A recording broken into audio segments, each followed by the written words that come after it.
अस्सलाम वालेकुम बच्चों,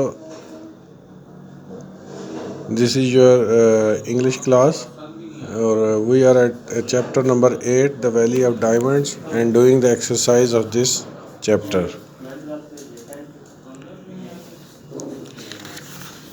We are on page number 80. Now we will do the exercise C.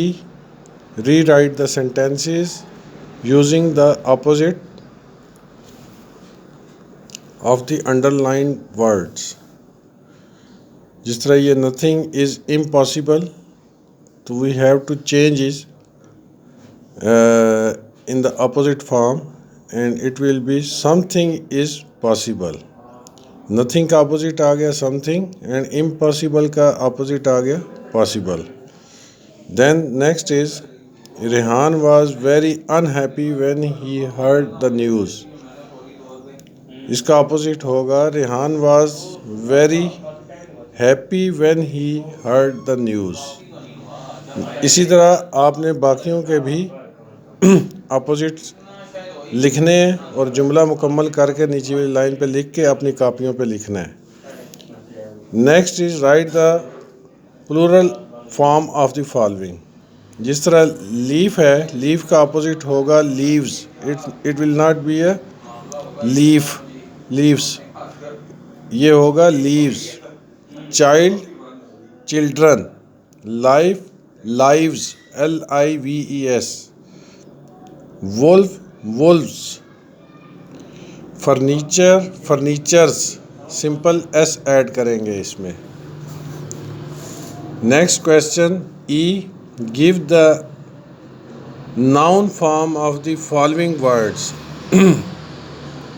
दूसरा अकोमोडेट है, इसका नाउन फॉर्म होगी accommodation. Tolerate, tolerance. Persuade, persuasion. Agree, agreement. Next is refer to a dictionary and find out the difference between the following words. एक का मैं आपको बता देता हूँ, बाकियों का आपने डिक्शनरी कंसल्ट करनी है. जिस तरह प्राइस एंड कास्ट. प्राइस का मीनिंग है quality of a payment, quantity of a payment, किसी चीज़ की कीमत अदा करना.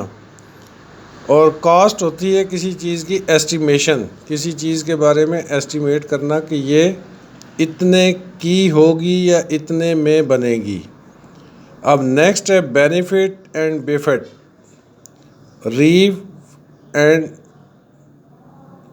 bereaved.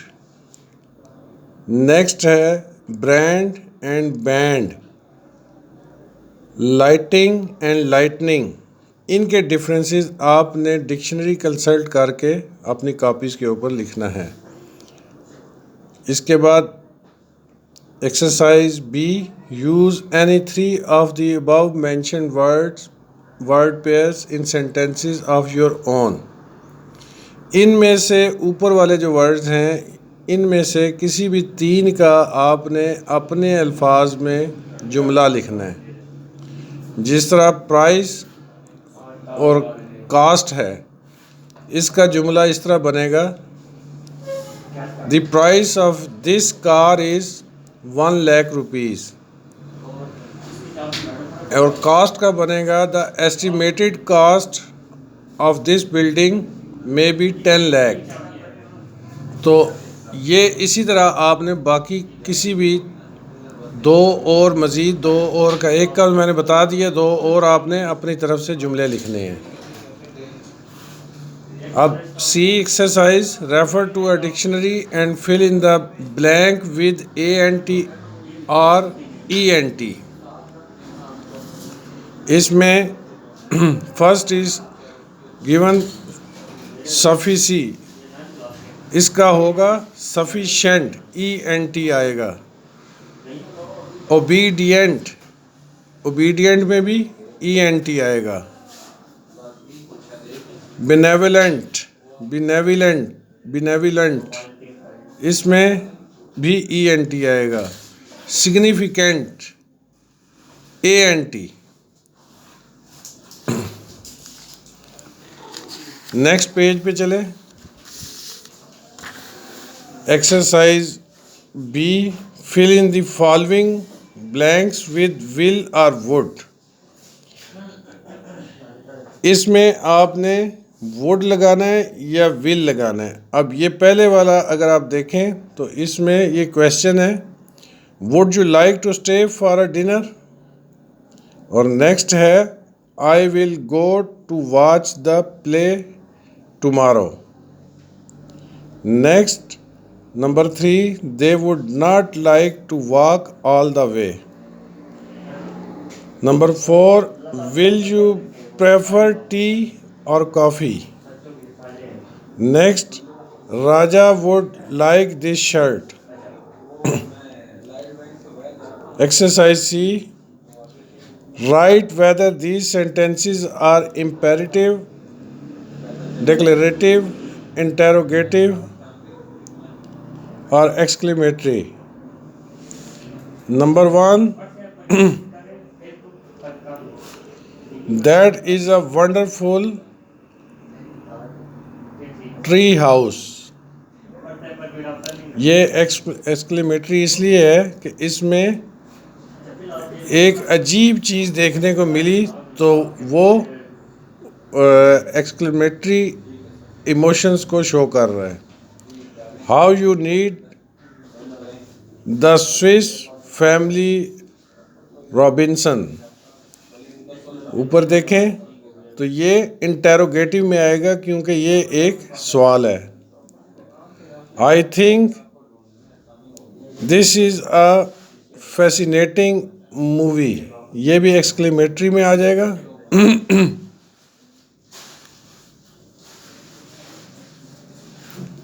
Next, you have to be at the station on Friday at 8 o'clock। Number 4, imperative, Pakistan is a beautiful country। Number 5, and it will be a declarative। इसमें declaration क्या है कि पाकिस्तान को डिक्लेयर किया जा रहा है कि ये एक खूबसूरत मुल्क है। Exercise D, fill in the blank adding will be and ing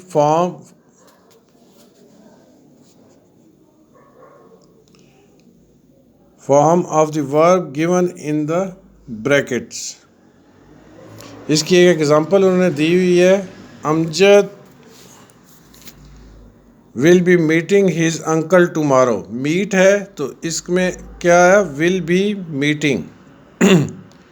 next, we dash a movie tomorrow, bracket में है watch, we will be watching a movie tonight.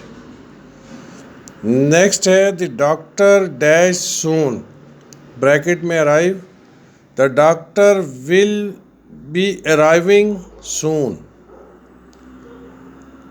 Next, they dash for a long drive go, they will be going for a long drive. Raina dash the project soon finish, Raina will be finishing the project soon। Next week, they dash to Saudi Arabia from Pakistan fly।